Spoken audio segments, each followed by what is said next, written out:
Buenos días, hermanos. Como el domingo estaba diciéndoles, tuvimos una prédica más o menos buena de lo que era la entrada triunfal en Jerusalén. Como saben, estamos en Semana Santa. Una Semana Santa atípica porque estamos cada uno recluido en casa. Pero es importante lo que lo estamos aprendiendo con toda esta pandemia y esta forma de vivir diferente. Hoy día quiero que nos enfoquemos en un punto más, y es la purificación del templo, que dice la palabra de Dios en Mateo 21, versículos 12 al 17. Y vamos a ver lo que es la purificación del templo. Es una parte bonita, es muy importante que en estos días de Semana Santa reflexionemos sobre lo que Jesús hizo, porque todo lo que hizo en la tierra tiene un significado. Todo lo que Él vino a hacer desde que nació, desde el momento que anunciaron su nacimiento, hasta el momento de su muerte y su ascensión al cielo y hasta su segunda venida tiene un significado claro. Nada se dejó al azar. Entonces, todo está hecho de una manera especial. Después de que entró Jesús a Jerusalén con una entrada triunfal donde le dieron, tiraron sus mantos, se subió un pollino, la gente lo aclamaba y le decía Hosana al Hijo del Señor, Hosana. Como vimos, eso es: sana nuestra tierra, sánanos Jehová, Jehová sánanos, bendícenos. Hosana, la palabra Hosana. Y dice, la gente se arremolinó, había una gran algarabía, y así lo recibieron. Y lo primero que él hace es lo que dice en Mateo 21, versículo 12 en adelante.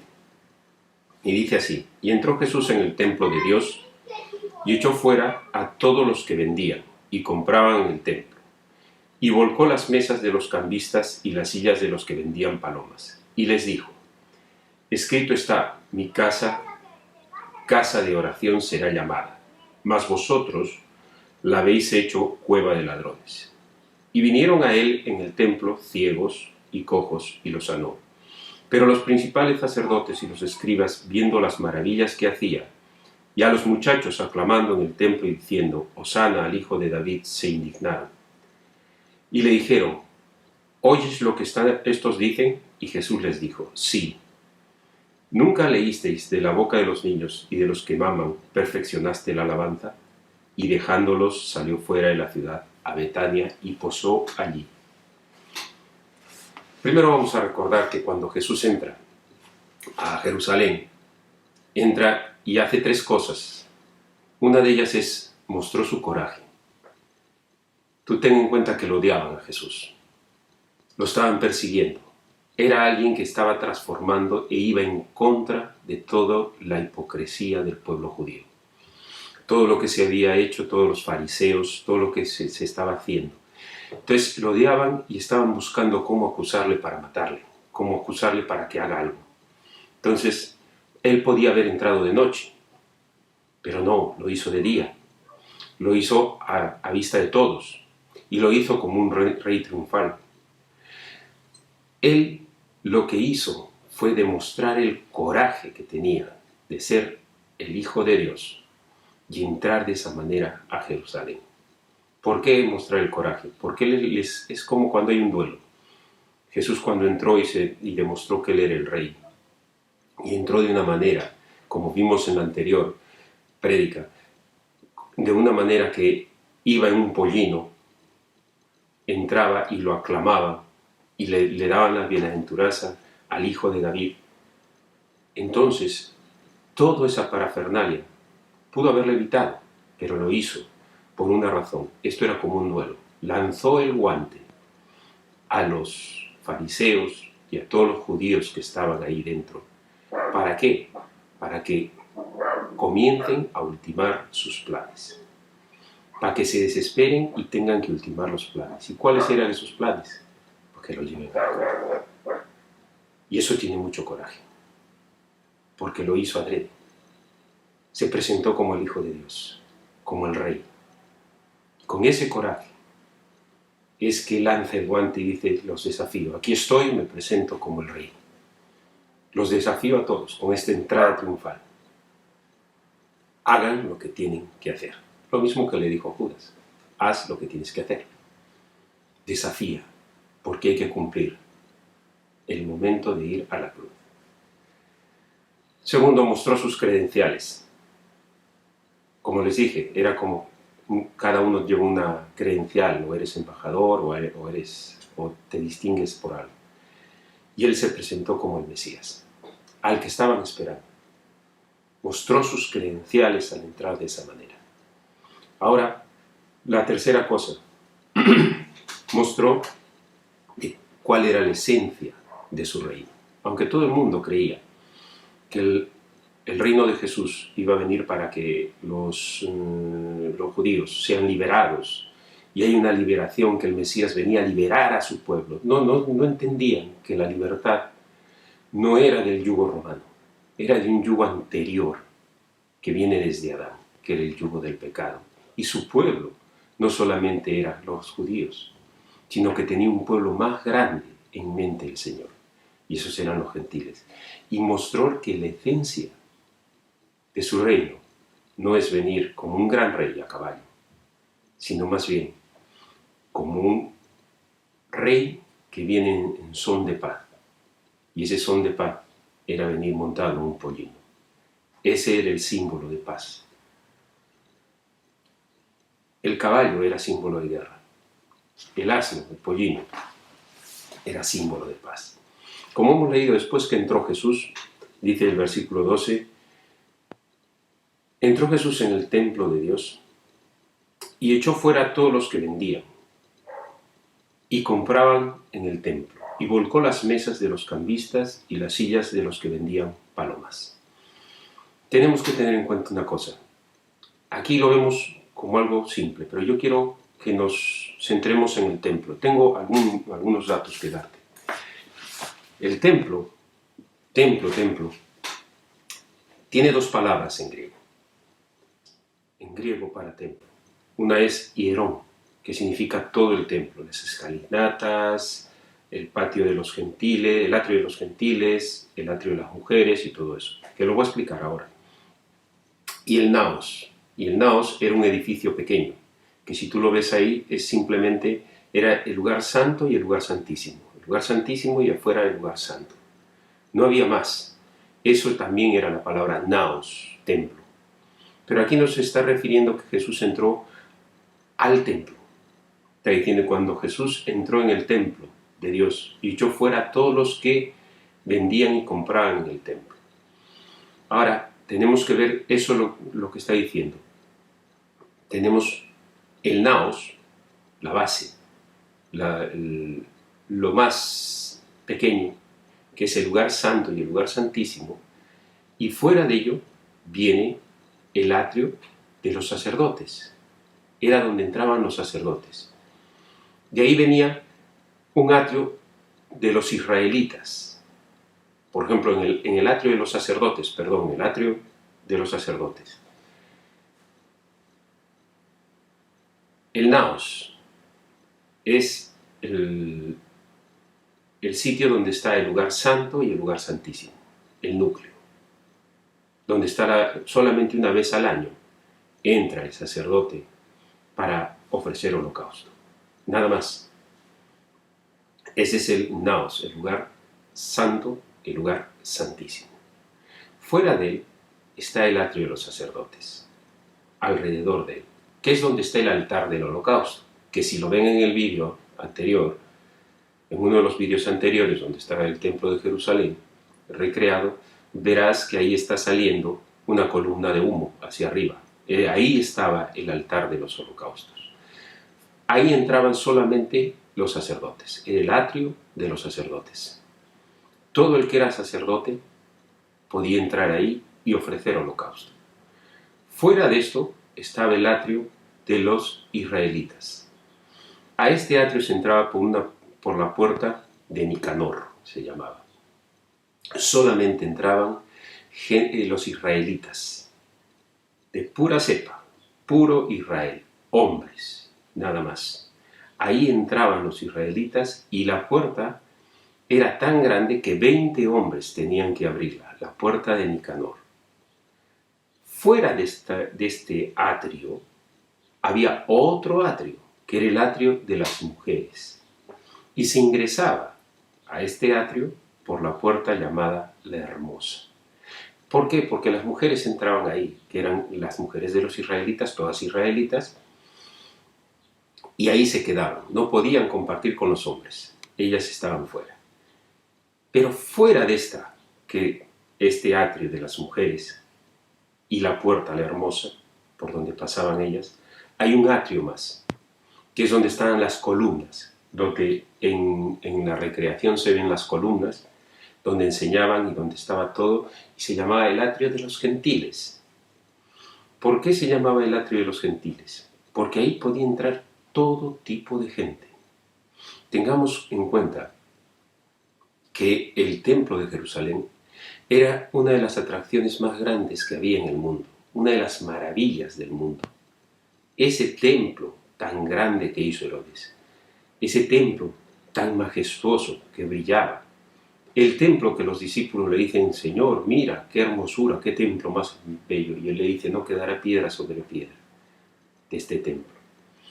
Era una de las atracciones en esa época. Era como decir, ir a Disneyland ahora, una tremenda cosa, tan precioso, ¿no? ¿Y qué hacían en ese atrio? Venía un montón de gente. Venían judíos que tenían que hacer la Pascua, venían gentiles que querían conocer el templo y entraban hasta ese atrio. Se podía entrar hasta ahí, más de ahí no podían pasar. Pero hasta ahí venían gentiles, romanos, de todo tipo de gente de todo el mundo que venía y quería mirar y conocer lo que era. En ese atrio había cambistas de dinero. ¿Por qué había cambistas de dinero?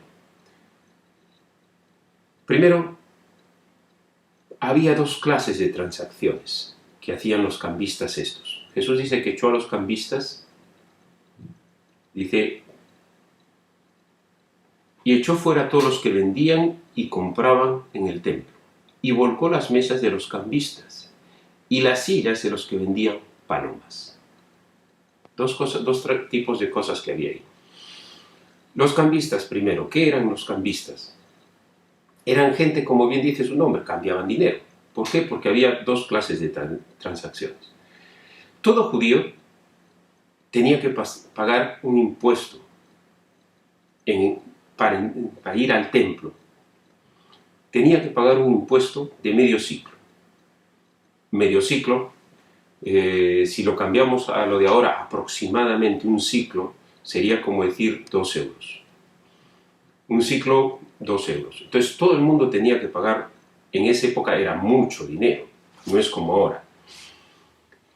¿Qué pasaba? Que cuando iba a venir la Pascua, mandaban a pagar ese impuesto a todos los pueblos y a todos los sitios que había alrededor de Jerusalén, pueblos lejanos, para que lo pagaran meses antes tranquilamente la gente. ¿Por qué? Porque el jornal de un día era como un ciclo. Entonces, como medio ciclo. Entonces tenían que juntar y pagar su impuesto, y siempre estaban los impuestos ahí. Unos meses antes de la Pascua se comenzaba a pagar eso en los puestos que ponían en todos los lugares o aldeas donde se podía pagar con dinero. Pero después de la fecha, solamente se podía pagar en el templo, cuando ibas. Allí era donde la mayoría de judíos lo pagarían. ¿Por qué? Porque venían de otras tierras, de otros sitios, y no habían tenido tiempo para pagar. Entonces, ¿qué hacía en ese momento? Iban al templo, no pasa nada, yo llevo el dinero y lo pago en el templo. Ahora, ¿cómo se pagaba eso?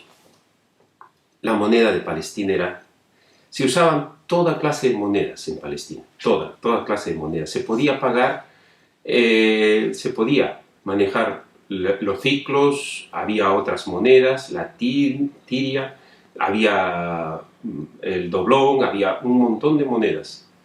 Tantos que en el año 18 a.C., Augusto unificó la moneda en 9 tipos de moneda. Pero lo que nos importa es lo que estaba aquí en el tema.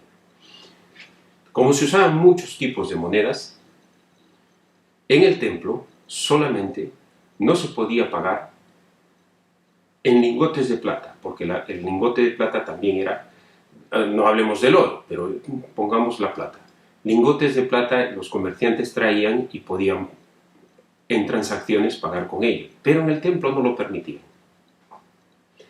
Entonces, no había monedas de aleaciones más pequeñas. Cada moneda se hacía con una aleación. Por ejemplo, el ciclo de plata tenía una cantidad de plata, pero la cantidad que valía la moneda valía más que la cantidad que tenía de plata. O sea, no era la cantidad lo que daba el valor a la moneda, sino el grabado que llevaba encima, el grabado que le habían hecho. Y entonces, en el templo había un ciclo del santuario. Se podía pagar en el ciclo del santuario. Se podía pagar en medio ciclo Galileo, y especialmente en una moneda que era la que más circulaba, que se llamaba tiria. Como venían doblones mal acuñados, o no solamente mal acuñados, sino desgastados, que se habían ido. Date cuenta, tú has visto los documentales cuando salen las monedas antiguas, cómo están de acuñadas. Muchas mal, muchas así, muchas así, ¿no? Entonces, ¿qué hacían ahí? Entraban y la función de los cambistas era de cambiar esas monedas, cualquiera que sea el tipo de monedas, por la legal del templo, el ciclo del templo. Todas las monedas diferentes, todas las monedas que no eran de plata o de plata mal acuñadas, las que estaban algo deterioradas, todo eso. Ahora, ¿qué hacían? Le agregaban un precio al cambio. Como ahora nosotros tenemos casas de cambio, en esa época también tenían casas de cambio. Y en esas casas, esas eran los cambistas que trabajaban. Y por cada una de las monedas que cambiaban o los cambios que hacían, más o menos le metían un impuesto, como de 2, 3 euros por cada transacción que iban haciendo. Ese impuesto se llamaba golbón. Golbón. Esta comisión de los cambistas tenía una función. El golbón era una parte para el cambista. O sea, yo trabajaba y una parte de ese golbón que había dejado a un lado de lo que había ganado ese precio era para mi trabajo.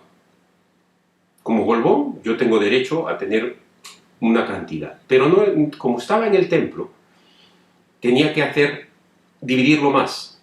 Otra parte dice que en el templo les obligaban que era ofrenda voluntaria. La ofrenda voluntaria.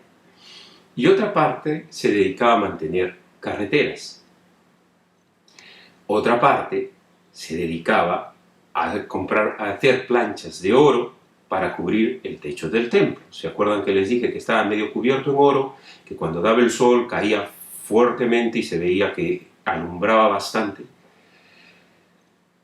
Entonces, ¿qué hacían? Con ese impuesto que sacaban ahí, todo lo que sacaban se prestaba a una explotación de la persona que venía peregrinando para llegar a adorar a Dios.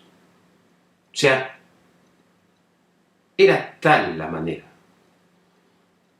de que explotaban al que venía a la Pascua a ofrendar, a adorar a Dios ese día, que todo se volvió un comercio tremendo.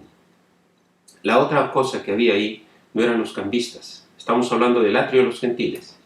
Imagínate todo el atrio con un sitio donde estaban los cambistas, todos puestos de cambio de moneda. La otra cosa era la venta de palomas. Cuando se iba al templo, era necesario llevar una ofrenda. Todos venían a la Pascua, pero todos traían una ofrenda. Imagínate, todo el que venía, había ofrendas de purificación, ofrenda mesada, ofrenda del holocausto, había un montón de ofrendas. Pero sin embargo, en Levítico nos habla de las ofrendas, los tipos de ofrendas que hay.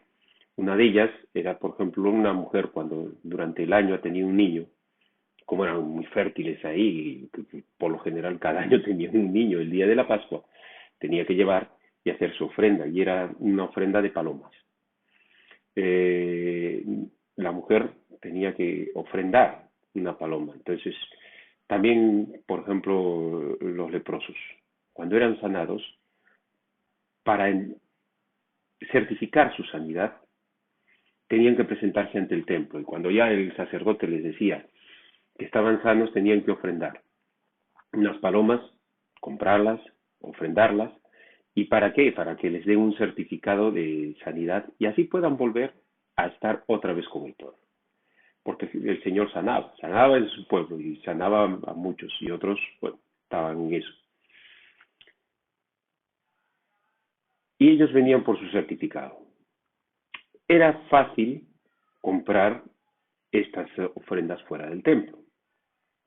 Ahora, fuera del templo también había vendedores, también había gente que vendía. Pero resulta que tú comprabas fuera del templo, por ejemplo, una paloma valía 8 euros y dentro del templo te costaba 150 euros. ¿Por qué? Porque el animal que se iba a ofrendar tenía que ser un animal sin defecto, sin mancha. Entonces, ¿qué hacían? Comprabas tú fuera por 8 euros porque no tenías dinero y lo llevabas dentro, entrabas con tu animal y tenías que pasar a uno de los inspectores que miraba el animal. Si veía que lo habías comprado fuera, te decía, este animal no pasa porque tiene un defecto. Y a un animal iban a encontrar el defecto como sea. Y te hacía volver a comprar dentro. Ese animal era descartado y dentro te volvía a hacer comprar el animal que era necesario. ¿Por qué? Porque eso ya estaba en un negocio. Y adentro, por supuesto, era más caro, como te digo, de 8 a 150. Esa era la diferencia que había. Entonces, ¿qué hacía la gente? Pues ya no se arriesgaba a pasarlo sin que el inspector no se diera cuenta. Como estaba todo tan amarrado como siempre. Entonces, dentro había mucho negociante. Había mucha gente que negociaba, estaba todo tan enraizado entre los sacerdotes, los que llevaban el templo, más los comerciantes, más los de las palomas, más los gentiles que venían a ver. Ellos no ofrecían nada, pero miraban el templo y era un sitio donde de verdad se pasaba y había algarabía. Es como cuando vas de viaje y vas a las calles más populares que hay y ves que la cantidad de gente y de repente un tour por aquí con su sombrilla, otro tour por allá, igualito estaba el templo. Entonces Jesús entró y se indignó de que la casa de oración la habían convertido en un sitio de pura transacción, de abuso, de sacar dinero, de muchas cosas. Pero no solamente había los cambistas, no solamente había lo de las palomas, no solamente estaban todos los negociantes, sino que había también gente que de verdad había ido a adorar a Dios. Quizás no tenían para la ofrenda y adoraban desde fuera. Quizás no eran judíos, eran gentiles, estaban en el atrio de los gentiles y solamente admiraban y glorificaban a Dios. Acuérdate de Cornelio y todas esas personas. Cornelio que hacía muchas obras para los judíos. Entonces, había ese tipo de romanos de fuera del pueblo de Dios que adoraban a Dios, que querían adorar e iban con una cierta intención de hacerlo. No todo era negocio, pero sí estaba muy corrupto. Eso me hace pensar en algo. Hermanos, después de estudiar todo esto, de ver por qué el Señor se enfadó, cómo comenzó a golpear, hizo un látigo de cuerdas, dice, y con ello comenzó a darles y tiró y volcó las mesas de cambio, echó a volar las palomas. Yo me imagino, cuando todo el mundo que estaba ahí y sus discípulos defendiéndolo, protegiéndolo como guardaespaldas, y Jesús enfadadísimo porque habían tergiversado toda la razón de lo que era el templo. Ahora, hay una cosa que me llama la atención. Un investigador judío que se llama Abrams, cuando hace un comentario de esto, dice: cuando Jesús echó a los cambistas, estoy leyendo literal, dice, hizo un favor al judaísmo. De verdad, hizo un favor, purificó un poco el judaísmo que se había enraizado, o sea, el tradicionalismo, el comercio, se había prostituido la religión, se había prostituido. Y él dice que hizo un favor al judaísmo, pero dice que él visitó Tierra Santa en esta época, o sea, no es de este siglo, es del siglo pasado, el judío este. Dice, y yo he ido en Semana Santa a Jerusalén, y toda la fachada de la iglesia del Santo Sepulcro, que es donde más cristianos van a ver, a venerar y a hacer, de todas las religiones, ¿eh?